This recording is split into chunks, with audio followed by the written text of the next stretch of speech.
Donald Trump was invited to speak today at an event hosted by the Economic Club of Chicago and Bloomberg News, and it went exactly as you think it would. The first answer I want to show you is when Trump was asked directly if he's had any communication with Vladimir Putin since leaving office. You just mentioned Putin, though, and this has been this controversy of the past week. Can you say yes or no whether you have talked to Vladimir Putin since you stopped being president? Well, I don't comment on that, but I will tell you that if I did, it's a smart thing. If I'm friendly with people, if I have a relationship with people, that's a good thing, not a bad thing, in terms of a country. He's got 2,000 nuclear weapons, and so do we. China has a lot less, but they'll catch us within 5 years. That sounds very much like I don't talk about that. I don't talk about that. You talk about talking to Netanyahu, you talk about talking to these people. Russia has never had... I'm gonna have to imagine that Trump's team doesn't love his answer. Having an unelected civilian making contact with a head of state, especially a head of state of an adversary of our country, is not a good thing. But Trump just nonchalantly talks about it like it's not a big deal, and his non-answer, that's saying a lot. When faced with the fact that his policies would drive up debt in our country, Trump immediately lashed out at the interviewer. You are making all these promises. Latest one was car loans. You're flooding the thing with giving giveaways. But we're going to grow. I was actually quite kind to you. I used 7 trillion. The upper estimate is 15 trillion. People like the Wall Street Journal, who's hardly a communist organization, yeah, but you don't know. They have criticized you on this as well. You are running up enormous debts. What does the Wall Street Journal know? I'm meeting with them tomorrow. What does the Wall Street Journal know? They've been wrong about everything. So have you, by the way. You've been wrong about You're trying to turn this. You're trying to turn this. You've been wrong about it. No, you're trying to turn this into debate. There are business people. But you're wrong. People. You've been wrong all your life on this stuff.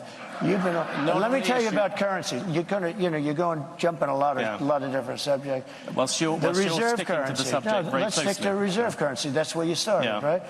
Attacking the Wall Street Journal and the interviewer when faced with the facts of his own policy. And my favorite non-answer from this event is when Trump was asked directly about his opinion on if Google should be broken up. I don't know what he's talking about here, but it's clear that Donald Trump has no idea what's going on with the DOJ Google case, and he has no idea what it involved. The US Justice Department is thinking about breaking up Alphabet, as Google likes to be known now. Should Google be broken up? I just haven't gotten over something the Justice Department did yesterday, where Virginia cleaned up its voter rolls and got rid of thousands and thousands of bad votes, and the Justice Department sued them that they should be allowed to put those bad votes and illegal votes back in and let the people vote.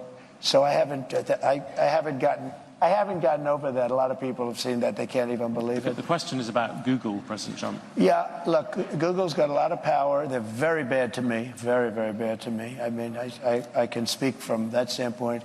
They only have bad stories. In other words, if I have 20 good stories and 20 bad stories, and everyone's entitled to that, you'll only see the 20 bad stories. I know I can't be the only one here, but Trump's non-answer clearly shows that he has no idea what this case involves. And to this point, I've seen people point out this particular question as a way to show that Trump is not all mentally there. But I think it's more than that. What I think it shows is that Trump is unfit to be president because he doesn't care about anything that doesn't directly involve him. He's running for president of the United States, and this DOJ versus Google case is a huge case that's going to change the entire face of the internet, and he has no idea what he's talking about. This is a monumental case, and it's going to change the framework of the internet and how we see it in the future. I know many of us take the internet for granted, but how it functions really does impact our lives. And for a man who's running for president of the United States to have no idea what's going on in this case tells me all I need to know. He's got horse blinders on, and he only cares about himself. If you have the time, I really do encourage you to watch this entire thing, as I obviously can't show you all of it. But